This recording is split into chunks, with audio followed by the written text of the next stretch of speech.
Hi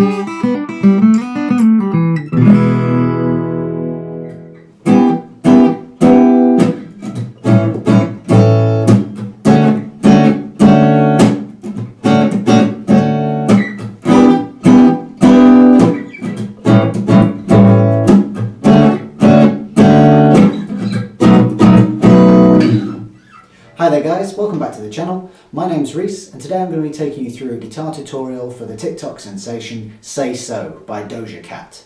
It's a relatively straightforward song, it's got a really interesting strumming pattern, so I'm going to teach you in two different places on the neck. We're going to use bar chords in one position, and if you're unfamiliar with bar chords, I'll also teach you how to play it using only open chords. Okay, so without further ado, let's take a look. So basically, the song uses 4 chords throughout its entire duration, and they're all 7th chords of one description or another. So I'm going to teach you how to play those in 2 different positions, as I said. First, we're going to look at all of the bar chords. So up at the 7th fret, we have an E minor 7. We have an A dominant 7. A D major 7. And a B dominant 7. So I'll take you through how to play all of those in just a moment, but we could also play versions of those same 4 chords down here in our kind of open position on the neck. So we've got that E minor 7, an A 7, D major 7, and our B 7. So let me just take you through how to play all of those chords, starting with our bar chords. So if we begin with our E minor 7, you're going to come all the way up to the 7th fret and bar all the way up to the A string. We are not going to worry too much about whether or not we hit the bottom E string, although we're going to try and avoid it if we can. So barring all the way up to the A string with our first finger. So I get the 7th fret on the A string. On the D string then, I'm looking to fret with my 3rd finger at the 9th fret. I'm going to leave the G string technically open. I'm not going to put another finger on it, but it will sound again at the 7th fret underneath my bar. So I want to make sure I'm applying pressure across the whole length of this first finger. So that's 7th fret, 9th fret, and then hearing the 7th fret on the G underneath this first finger. Then lastly, I'm going to add my 2nd finger at the 8th fret on the B string. And again, I'm not going to worry too much about the high E, although really I want that 7th fret again ringing out underneath this first finger. So that's the E minor 7. We'll take a look at our A7 then. So this is all the way down to the 5th fret on the bottom E string. Again, just barring across all 6 strings this time. So I've got the 5th fret on the bottom E. My 3rd finger plays the 7th fret on the A. Same thing again, I'm going to omit my D string, which will then sound at the 5th fret underneath this first finger. And then with the 2nd finger, I'm going to fret the 6th fret on the D string and leave the B and high E strings sounding at the 5th fret. For the D major 7, I'm going to stay in this same position but drop down onto my A string at the 5th fret, and here I'm going to make sure I definitely don't want to hit that bottom E string, so I'm going to be playing the 5th fret with my first finger, barring on the A string. 3rd finger plays 7th fret on the D, 2nd finger plays 6th fret on the G, and 4th finger plays 7th fret on the B. Once again, the high E we're going to leave to sound at the 5th fret underneath our bar. And lastly, the B7 chord, which is actually the same as our A7 shape that we learned a moment ago, transposed up 2 frets, so moved up from the 5th fret to the 7th fret. But just in case bar chords are still a little bit unfamiliar to you, I'll spell that one out for you as well. So we're going to be barring at the 7th fret all the way up to the E string, that's our B note at the 7th fret. Then I'm going to play with the 3rd finger, the 9th fret on the A. I'm going to not fret any further up the neck on the D string, so I get that 7th fret ringing out underneath my bar. 2nd finger then plays G string at the 8th fret, and I'm going to leave the B and the E sounding at that first finger on the 7th fret yet again, so that's the B7. Okay, so we'll have a look in just a moment how those 4 chords all fit together within the context of the song, but let me quickly just show you an alternative version you could play using only open chords. So playing those chords in a more open position, we can take a look at the E minor 7 first. Now you could play that chord simply by playing the 2nd fret on the A string and leaving every other string ring out open. However, I tend to find that voicing sounds a little bit too muddy. So to get a somewhat clearer voicing, we're going to play the open bottom E, 2nd fret with my 2nd finger on the A string, 2nd fret with my 3rd finger on the D, we leave the G open, and we're going to fret the B string at the 3rd fret with our 4th finger and leave the high E open.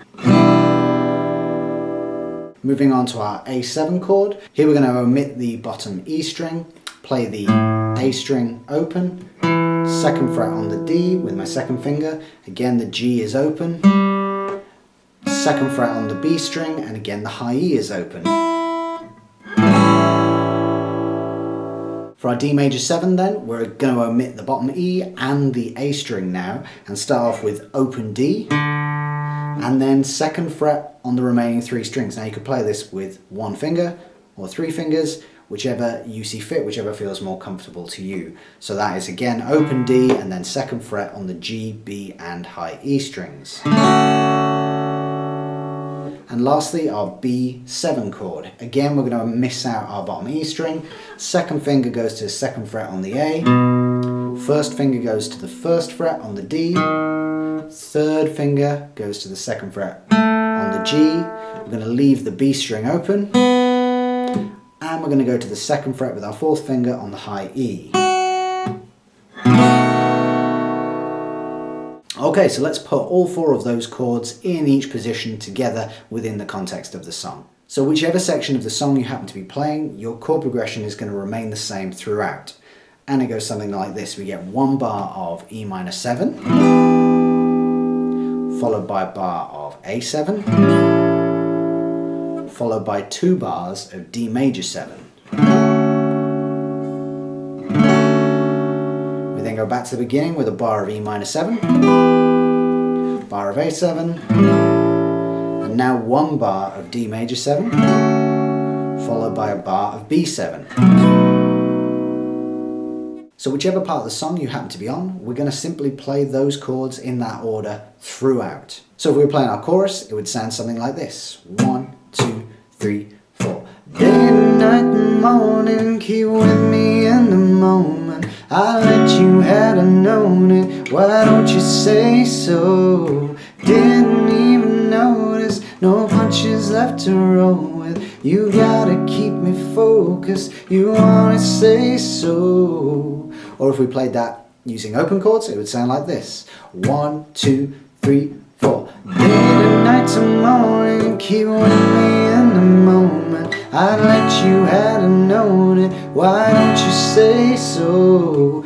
Didn't even notice, no punches left to roll with. You gotta keep me focused, you wanna say so. Okay, so let's take a look at how we deliver that with the right hand in our strumming pattern. So very much like our chord progression, our strumming pattern is kind of one idea that we're then going to repeat throughout the entire song, playing it exactly the same throughout our chord progression, no matter which part of the song we happen to be playing. And that strumming pattern sounds and looks a little something like this. So 1, 2, 3, 4.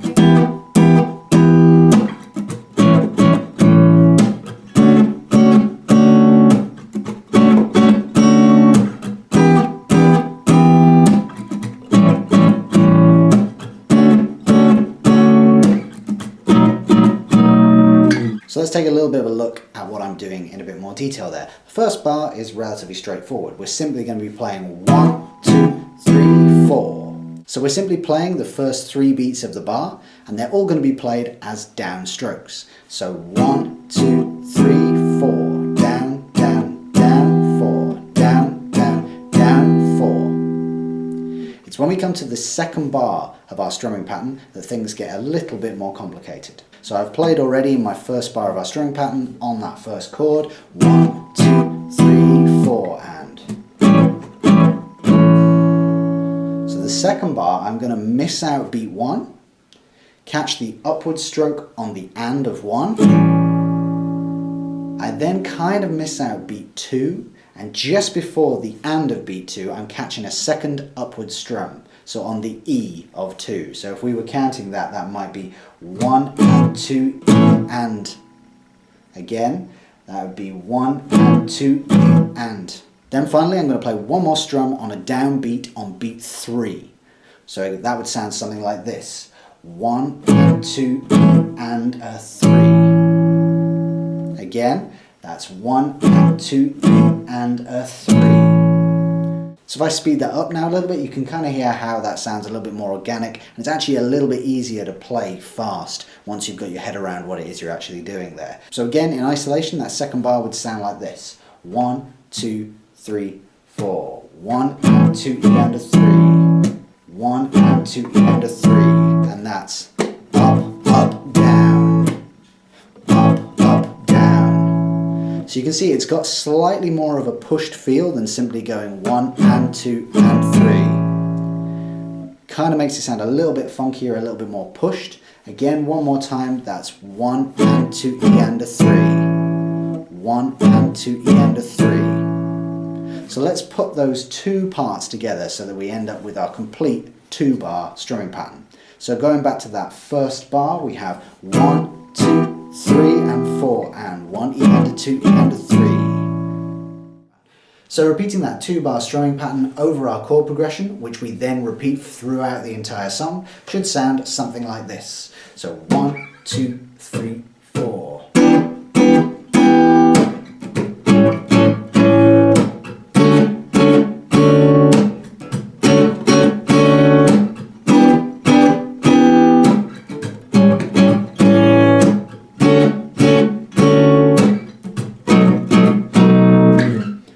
Play those as open chords using the same strumming pattern over the same chord progression, again repeated throughout the entire duration of the song. Should sound like this. 1, 2, 3, 4.